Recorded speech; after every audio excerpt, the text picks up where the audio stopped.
సజ్జల రామకృష్ణ గారు అయితే కొన్ని వ్యాఖ్యలు చేశారు. ఒక ప్రెస్ మీట్ పెట్టి నిన్న మాట్లాడడం జరిగింది. సో దీంతోనైతే చాలామంది అనుకోవడం ఏంటంటే ఈతను చేయబట్టే పార్టీకి పరిస్థితి వచ్చిందని చెప్పేసి చాలామంది ఫస్ట్ నుంచి కూడా మాట్లాడుతున్నారు. ప్రజలకి జగన్మోహన్ రెడ్డి గారికి దూరం పెంచింది కూడా తినే అని చెప్పేసి మాట్లాడుతున్నారు. అండ్ ఇప్పుడు ఈ ప్రెస్ మీట్లో కూడా జగన్మోహన్ రెడ్డి గారు మాట్లాడకుండా సజ్జల గారే మాట్లాడడం జరిగింది.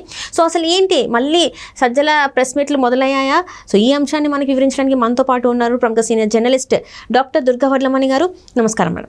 నమస్తే అండి. మనం నిన్న చూసాం, మనం మళ్ళీ బ్యాక్ టు ఇదన్నట్టు సజ్జల గారు మొన్నటి వరకు కనిపించలేదు, మళ్ళీ ప్రెస్ మీట్లు పెట్టి మళ్ళీ మాట్లాడుతున్నారు. ఏంటంటే బలోపేతం చేయడానికి, పార్టీని బలోపేతం చేయడానికి మనం అందరం కలిసికట్టుగా పనిచేయాలని చెప్పేసి తను మాట్లాడడం జరిగింది.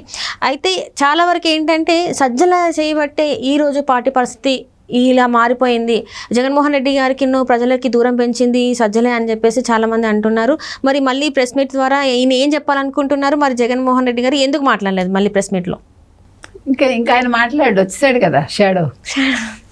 ఇంకా ఆయన ఎందుకు మాట్లాడతారండి? సో ఇప్పుడు ఏంటంటే సజ్జల అనే వ్యక్తిని మనం ఒక రకంగా ఏమనాలి, పూలమాలే సత్కరించవచ్చు. ఎందుకంటే ఇవాళ కూటమి వచ్చిందంటే తెలుగుదేశం కూటమి, ఒక రకంగా సజ్జలే కారణం చాలా వరకు. కాబట్టి సజ్జల రావడం మంచిది. సజ్జల రీఎంట్రీ అనేది రాష్ట్రానికి మంచిది, ముందు ఆంధ్రప్రదేశ్ ప్రజలకి చాలా మంచిది. ఎందుకంటే ఎప్పుడూ కూడా ఒక రాష్ట్రాన్ని నాశనం చేసే వ్యక్తి ఉన్నప్పుడు ఆ వ్యక్తికి తప్పకుండా పక్కన ఒక వ్యక్తి ఉంటాడు. అంటే మనిషి పాడవడానికి పక్కన ఒకళ్ళు ఉంటేనే పాడవుతారు ఎక్కువ శాతం. మన బుర్ర ఉపయోగించలేనప్పుడు పక్క బుర్ర వినియోగించుకున్నప్పుడు ఇలాగే ఉంటాయి పరిస్థితులు. సో జగన్మోహన్ రెడ్డి గారు నిన్న ఇడుపులపాయలో మాట్లాడలేదు కదా, తండ్రి జయంతి అయినా కూడా ఒక్క వాక్యం మాట్లాడలేదు. అయ్యో మా నాన్నగారి వల్ల ఈరోజు మేము ఇలా ఉన్నాము, రాజశేఖర రెడ్డి కడుపున పుట్టడం నా అదృష్టం, ఇలాంటి మంచి మాటలు చెప్పాడా? అసలు ఇప్పుడే కాదు, గతంలో కూడా తను మాట్లాడింది మనం ఎక్కడ వినం. అసలు మాట్లాడలేడు మనిషి. అసలు ప్రజలు అసలు ఎలా వేశారు, రాజశేఖర రెడ్డి కొడుకు కాబట్టి రాజశేఖర రెడ్డిలా పాలిచ్చేస్తాడు అని వేసేసారు. ఇప్పుడు అదే కదా బాధపడుతున్నారు, తిడుతున్నారు. మాకు బుద్ధి లేక వేశాము, మాకు బాగా అయింది, రాష్ట్రం సర్వనాశనం చేశాడు. ఏం చేశాడు మాకని అడుగుతున్నారు. నేను పథకాలు ఇచ్చాను 2,60,60 కోట్లు ఎంతో నేను డబ్బు ఖర్చు పెట్టానంటాడు. అంతే తప్ప నువ్వు ఏమైనా సంపాదించి ఇచ్చావా వాళ్ళకి? లేదు. నీ ఆస్తులు ఏమైనా ఇది అమ్మిచ్చావా? రాష్ట్రానికి తాకట్టు పెట్టి ఇచ్చావు నువ్వు. మరి వస్తున్న ఇది మామూలుగా ట్యాక్స్లు ఇవన్నీ వస్తాయి కదా ఒక రాష్ట్రానికి, అవన్నీ ఆ డబ్బంతా ఏం చేశాడు? ఆ డబ్బే కదా ఇది. నువ్వు కొత్తగా తెచ్చిపెట్టింది ఏంటి? ట్యాక్సులు లేకపోతే మనకి నెలవారీ వస్తాయి కదా, రాష్ట్రానికి ఆదాయం కొద్దో గొప్ప ఉంటుంది కదా. కొత్తగా నువ్వు ఏవి కనిపెట్టకపోయినా, కొత్తగా నువ్వు పరిశ్రమలు తీసుకురాకపోయినా, పెట్టుబడులు పెట్టించకపోయినా కూడా అట్లీస్ట్ రావాల్సిన సంపద వస్తూనే ఉంటుంది కదా, ఎవ్రీ మంత్ రావాల్సింది.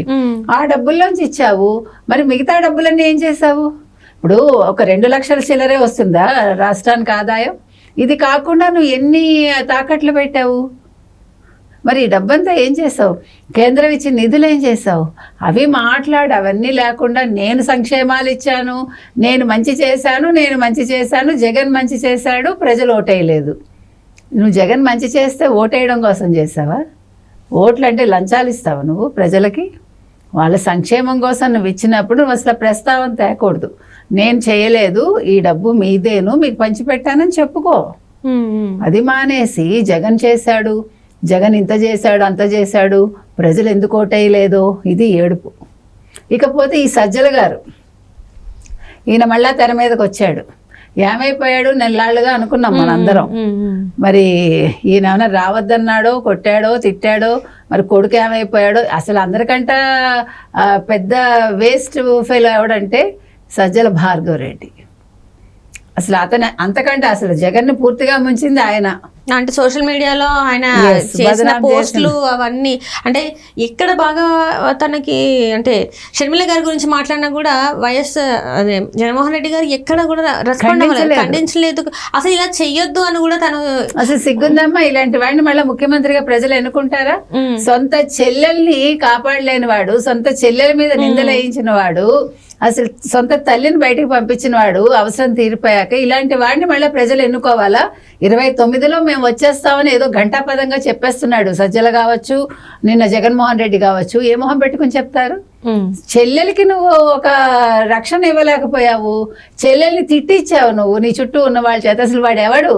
ఇప్పుడు సజ్జల భార్గవరెడ్డి ఎవరు, సజ్జల రామకృష్ణారెడ్డి ఎవరు, ఒక రోజా ఎవరు, అంబటి రాంబాబు ఎవరు, కొడాలి నాని ఎవరు? వీళ్ళందరూ నీ చెల్లెల్ని తిట్టడం ఏంటి? సిగ్గు లేకుండా ఉన్నావు నువ్వు అసలు చీవు నెత్తరు ఉందా నీకు?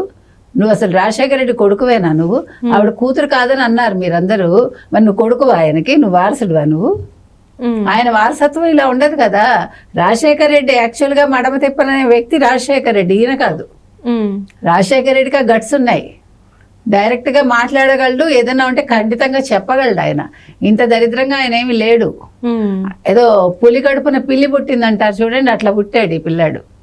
కాబట్టి ఈయన వారసుడు అని చెప్పుకోవటానికి సరిపోడమ్మా. ఈయనకంట బెటర్ షర్మిలే. 100% రాజశేఖర రెడ్డి వారసత్వం వచ్చిందని నేను చెప్పను, కానీ తెగు ఉంది ఆ పిల్లకి.